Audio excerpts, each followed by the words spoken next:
I experimented with 20 transformative habits, treating myself like a research subject with clear goals in mind. The results were absolutely remarkable. 1. Make the bed.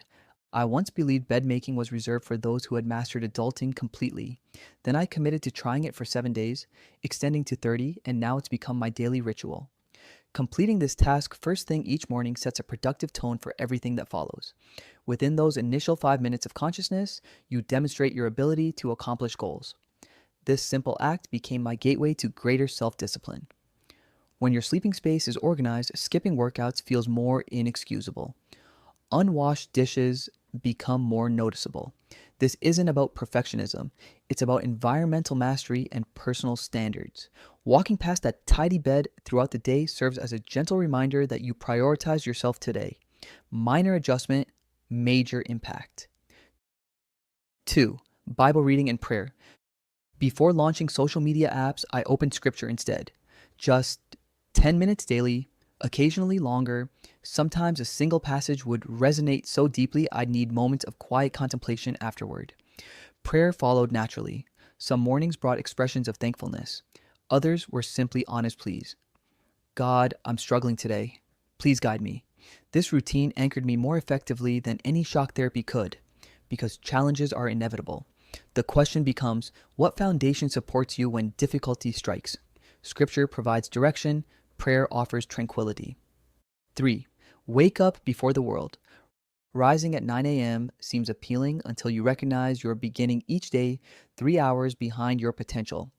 I previously stumbled from bed late, instantly stressed, already responding to circumstances I hadn't even initiated. I'm not advocating 5 a.m. wake ups for intense exercise or routines. I'm suggesting you rise before the chaos begins, when absolute silence reigns. That profound quiet feels like starting with a blank canvas. 4. Phone free walks. Take walks without your device. No audio entertainment or educational content, just yourself, the outdoors, and perhaps that curious squirrel observing you like it holds classified information about your life. Initially, this feels strange. Your mind seems to malfunction. You instinctively reach for your phone, then remember it's just you and nature experiencing pure boredom. That's precisely when transformation occurs. During these walks, creative solutions emerge and mental knots untangle. My most valuable insights, content ideas, important decisions, personal revelations didn't originate from books or podcasts. They surfaced 15 minutes into peaceful strolls. Leave the earbuds behind. Walk with your consciousness. Acknowledge the squirrel. They're navigating life too. 5. The deep work hour.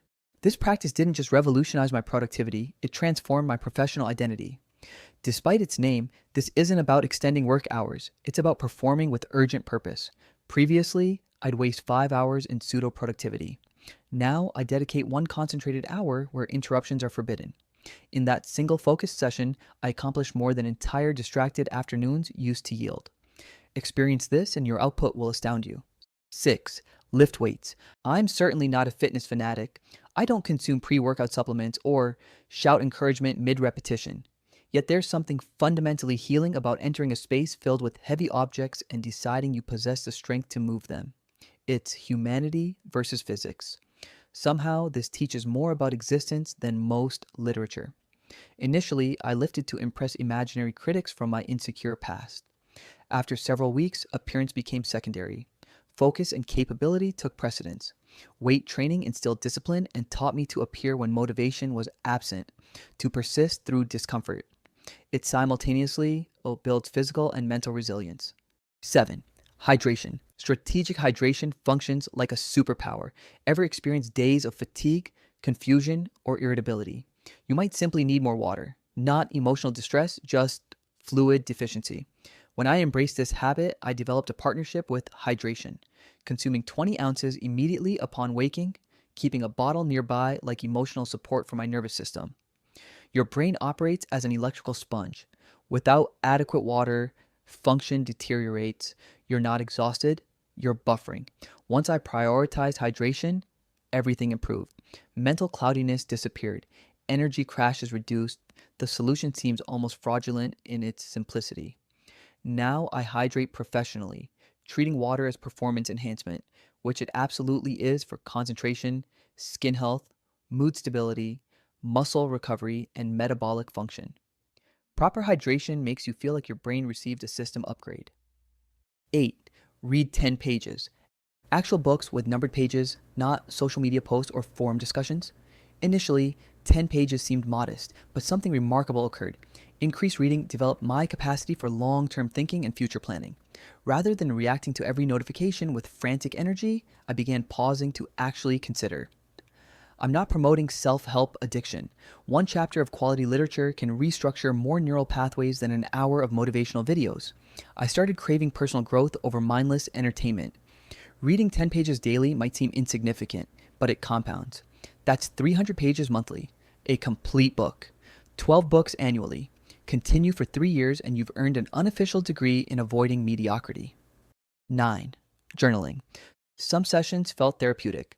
Others appeared like chaotic scribbles, but it consistently worked. Journaling isn't about crafting profound statements, it's about recording authentic thoughts. It's a daily ritual of emptying your mental storage onto paper and sorting through the confusion to discover valuable insights. I'd begin feeling overwhelmed and scattered, but after one page, everything felt manageable, like winning an internal debate. Writing provided uninterrupted thinking space. No algorithms, no unwanted input, just my thoughts and a non judgmental blank page. This practice increased honesty and self awareness while forcing me to confront issues I typically avoided through distractions and comfort eating. 10. Keep one promise to yourself. Most people don't recognize that your entire existence depends on how consistently you honor personal commitments. It doesn't require grand gestures, something small and completely achievable works. Avoiding Instagram before 10 a.m., finishing a full water bottle before coffee, or organizing your space before entertainment. That single commitment matters less for its content than its proof. It demonstrates you follow through, that your commitments have, especially without external accountability. I treated this like a daily personal contract. Each time I honored it, I felt incrementally more stable and trustworthy, like the person in the mirror deserved confidence.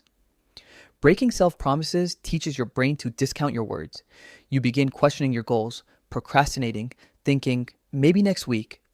Suddenly, it's months later. Following through on tiny commitments builds what I call inner magnetism, an unwavering attraction toward your highest potential. 11. Say no. I was previously a chronic people pleaser with occasional boundaries, the type who agreed to everything then privately complained about being overwhelmed. Need furniture moved on Tuesday at 9 p.m.? Absolutely. Want lunch despite my packed schedule and depleted social energy? Of course. I agreed from guilt, fear, and toxic approval seeking. This approach drains vitality and gradually teaches you that others' priorities supersede your own. So I began declining requests. Not from rudeness or coldness, but because I realized my peace is valuable and not everyone deserves discounts. My time, mental clarity, and well-being matter. Those who respected my boundaries were the ones who truly merited my agreement initially. 12. Eat whole foods. I didn't improve my nutrition to impress anyone. I did it because I was exhausted living in a body that felt constantly tired and unhealthy. Each time I chose natural foods over processed products, I wasn't just eating cleanly, I was succeeding. Many people remain unaware of the chemicals and pesticides in processed foods, but that's a separate discussion. Few realize how directly your mental state connects to your meals. Consuming poor food made me feel awful. Once I began fueling with genuine nutrition, whole, colorful, nutrient-rich options, everything shifted. I stopped viewing meals as rewards or punishment and started seeing them as strategy. Clean eating didn't just improve my physique, it absolutely sharpened my thinking. I made better choices, experienced fewer cravings, and stopped negotiating with myself during late night kitchen visits. Choose whole foods. You won't regret it. 13. Clean space equals clean mind. Your environment isn't merely where you exist, it shapes who you become. For too long, my room resembled a tornado's half-hearted attempt, with clothes on chairs, dishes on desks, and year-old receipts still silently judging me. I wondered why my thoughts felt so chaotic. Here's the hard truth. Disorganized space equals disorganized thinking. You can meditate and drink wellness beverages all you want, but if you're doing it in a space resembling a disaster zone, finding peace becomes nearly impossible. I began cleaning because organizing your space preserves your sanity.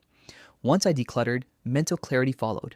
I could think more sharply, work more intensively, and rest without guilt. Productivity soared.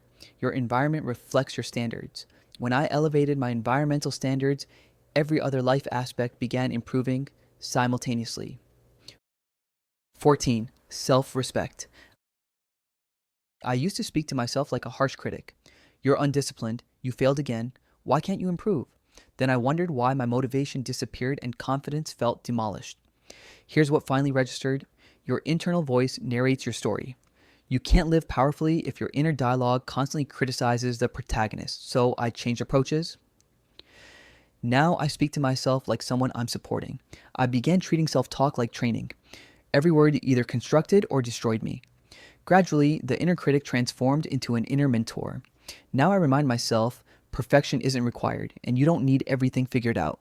In reality, you become what you consistently tell yourself. Keep repeating inadequacy and don't be surprised when life reflects that belief. Speak with intention and respect, and you build self-trust while making decisions aligned with your aspirations, not your past identity.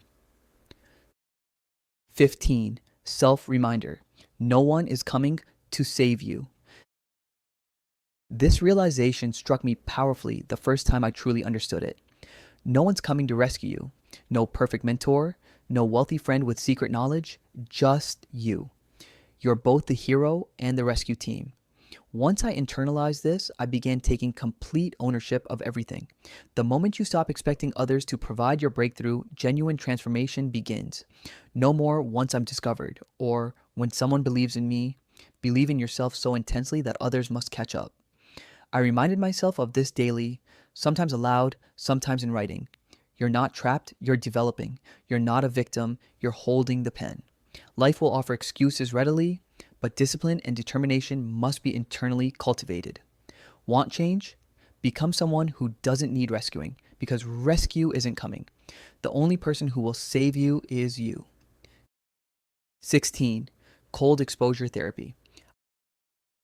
I started with 30-second cold showers and thought I was going to die, literally gasping like I'd been dropped into the Arctic Ocean.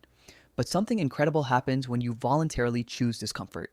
You realize comfort zones are actually prisons with really nice furniture. Cold exposure isn't just about shocking your system, it's about training your mind to stay calm when everything in your body screams abort mission. After 3 weeks of this torture-turned therapy, I noticed something profound. Daily stressors that used to derail me completely now felt manageable. Traffic jams, difficult conversations, unexpected problems. They all seemed smaller after I'd already conquered my nervous system's panic response at 6 a.m. The cold became my daily reminder that I'm stronger than my initial reaction to discomfort. Now, I crave that ice-cold wake-up call because it's not just washing my body, it's training my resilience. 17. Digital detox windows. I carved out sacred hours where technology doesn't exist in my world. From 8 p.m. to 8 a.m., my devices go to sleep before I do. At first, my brain felt like a drug addict going through withdrawal. I'd reach for my phone every few minutes out of pure muscle memory, only to remember I'd committed to digital silence. But here's what happened in that quiet space. I started remembering what my own thoughts sounded like without the constant commentary from strangers on the internet. I began having conversations with people instead of scrolling past their lives. I read actual books, had deeper sleeps, and woke up without immediately injecting someone else's opinions into my consciousness. Those phone-free hours became the most valuable real estate in my day. It's like finding out you've been living in a noisy apartment your whole life, then discovering what peace actually feels like. 18. Single task focus. I stopped multitasking and started unitasking like my life depended on it. No more answering emails while eating breakfast. No more listening to podcasts while working out. No more scrolling Instagram while watching Netflix. One thing at a time with complete presence. At first, this felt impossibly slow and boring. My brain was addicted to the chaos of juggling 17 things simultaneously. But something magical happened when I gave my full attention to single activities. Food started tasting better because I was actually present for the experience. Workouts became more effective because I wasn't mentally somewhere else.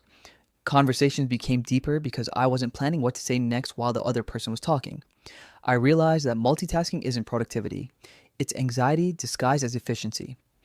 When you do one thing completely, you enter what psychologists call flow state, time disappears, stress melts away, and you perform at levels you didn't know were possible. Single tasking turned me from a frantic juggler dropping balls everywhere into someone who actually completes things with quality and intention. 19. Learn something new every day. I committed to learning one new thing daily, no matter how small. Not cramming for an exam or trying to master quantum physics, just one interesting fact, skill, or perspective that didn't exist in my brain 24 hours earlier. Some days it was a random Wikipedia deep dive about medieval architecture. Other days I learned a single guitar chord or figure out why certain foods pair well together. The subject didn't matter. The practice of curiosity did. This habit transformed me from someone who thought they already knew enough to someone genuinely excited about not knowing everything. My conversations became more interesting because I always had something new to share. I started seeing the world as an endless classroom instead of a repetitive routine. The compound effect is insane. After a year, you basically downloaded 365 new pieces of human knowledge into your consciousness. You become the person people come to for random, interesting facts, and more importantly, you never run out of things to talk about or think about. 20. Practice saying thank you. I started saying thank you for everything, and I mean everything. Thank you to the barista, obviously, but also thank you to my car for starting. Thank you to my lungs for breathing without my conscious effort. Thank you to the traffic light for working properly. This wasn't about becoming some weird gratitude robot. It was about acknowledging the thousands of things that go right every day that I completely take for granted. Saying thank you out loud, even to inanimate objects, trained my brain to notice support systems I'd been blind to. I thanked my past self for making good decisions, my body for healing that cut on my finger, even my problems for teaching me lessons I needed. This practice made me realize that life is basically a massive collaboration between me and everything else. And most of the time, everything else is really trying to help me succeed. When you start thanking the world starts feeling friendlier. It's like discovering that life has been on your team the entire time. You just weren't paying attention to all the ways it was showing up for you.